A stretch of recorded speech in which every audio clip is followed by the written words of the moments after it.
हरिओम। आइए आज आपको संगीतज्ञ तानसेन के जीवन से जुड़ा हुआ एक प्रसंग सुनाते हैं। तानसेन एक महान संगीतकार थे।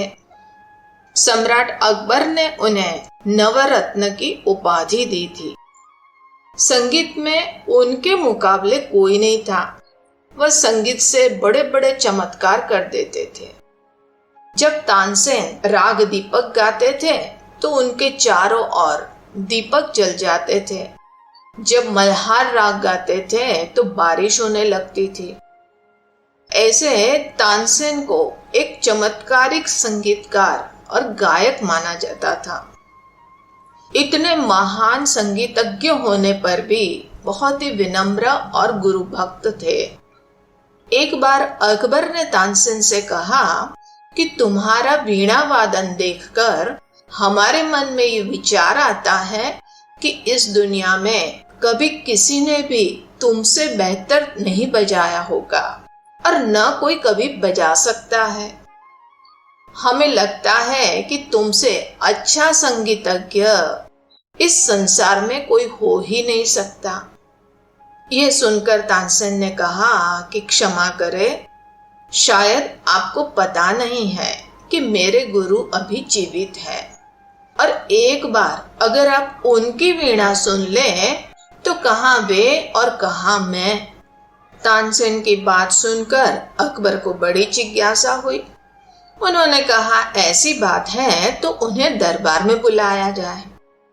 उस पर तानसेन ने कहा कि क्षमा करे बादशाह, ऐसी गुस्ताखी न हम कर सकते हैं और न ही आप मेरी सदैव प्रशंसा करते थे। मैं चुपचाप सुन लेता था जैसे कोई जहर का घूंट पी रहा हो, क्योंकि मेरे गुरु अभी जीवित हैं और उनके सामने मेरी क्या प्रशंसा। ये तो ऐसी बात है कि जैसे किसी सूरज को दीपक दिखाना। मैं मौन होकर सुन लेता था, कुछ न कहता था और न कभी आपको रोकता था, लेकिन आज हमारे मुंह से सच्चाई निकल गई। उनके बारे में हम इसलिए नहीं बताते थे क्योंकि आप तत्क्षण ये आदेश देंगे कि उन्हें बुलाओ, जब उन्हें यहाँ बुलाने का कोई आदेश ही नहीं दे सकता है। वे तो अपनी मस्ती में रहते हैं। उनकी मौज हो तो जंगल में बजाते हैं जहाँ कोई सुनने वाला नहीं। हाँ, जंगली जानवर जरूर इकट्ठा हो जाते हैं उनको सुनने को।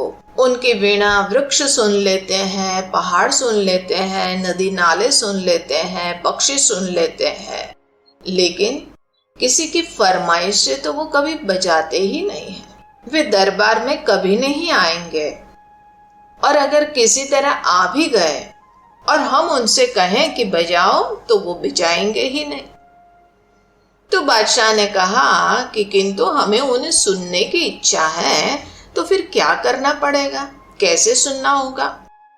तो तानसेन ने कहा कि एक ही उपाय है। रात को वो 3 बजे उठते हैं, यमुना जी के तट पर आगरा में रहते हैं, हरिदास उनका नाम है।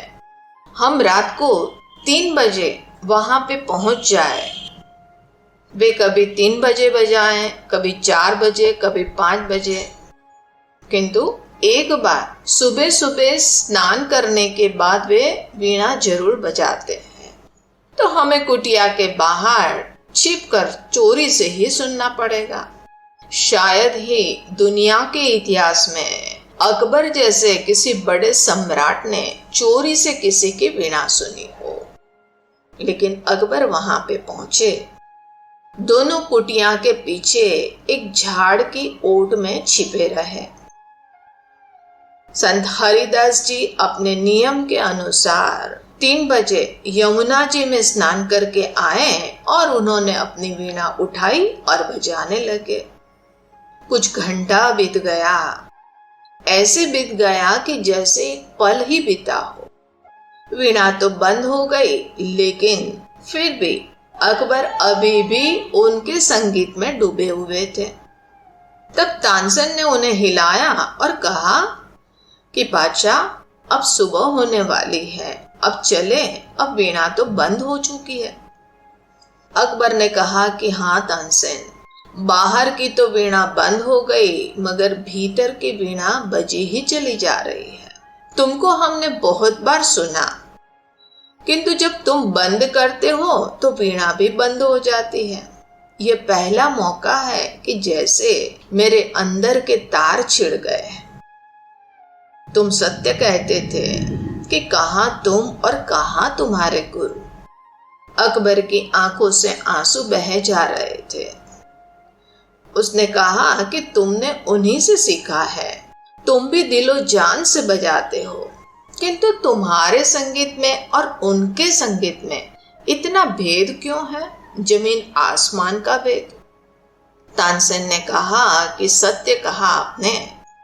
पहली बात तो यह है कि गुरु गुरु होते हैं और शिष्य शिष्य, और दूसरी उससे भी महत्वपूर्ण बात यह है कि मैं बजाता हूँ कुछ पाने के लिए, और वो इसलिए बजाते हैं क्योंकि उन्होंने पा लिया है। उनका बजाना किसी उपलब्धि की, किसी अनुभूति की अभिव्यक्ति है। मैं सिर्फ बजाना जानता हूँ, मैं बजाने का पूरा गणित जानता हूँ, मगर वो मेरे पास नहीं है जो उनके पास है। मैं जब बजाता हूँ तो इस पृथ्वी के एक छोटे साम्राज्य के बादशाह के लिए, और वे बजाते हैं जगदीश्वर के लिए, उनकी खुशी के लिए, बगैर फल की अपेक्षा के। उस समय उनके लिए न तो कोई भविष्य है और न ही भूत, एकमात्र वर्तमान का क्षण ही सब कुछ है। उनके और मेरे जीवन में साध्य और साधन में बहुत फर्क है। उनके लिए साधन ही साध्य है और मेरे जीवन में बजाना साधन है। पेशावर हूं मैं, उनका बजाना आनंद है, साधन नहीं, वो मस्ती है। ये सुनकर अकबर को वास्तविक कला का रहस्य ज्ञात हुआ। मित्रों, कर्म की यही वास्तविक कला है। हम फल की चिंता से रहित निस्वार्थता से अगर पूरे वर्तमान में करते हैं तो फल तो हमें मिलेगा ही, किंतु जब हमारे कर्म का केंद्र जगदीश्वर हो जाएंगे, उनकी प्रसन्नता के लिए निस्वार्थ होकर कर्म होने लगेगा, तो वो एक साधारण कर्म नहीं रहेगा, पूजा बन जाएगा, एक अनमोल कलाकृति हो जाएगी। बाहरी तो अनेकों उपलब्धियां होगी, लेकिन उसके अलावा मन शांत, प्रसन्न, तृप्त होता जाएगा और सतत अध्यात्म की यात्रा प्रशस्त होती जाएगी। हरि ओम।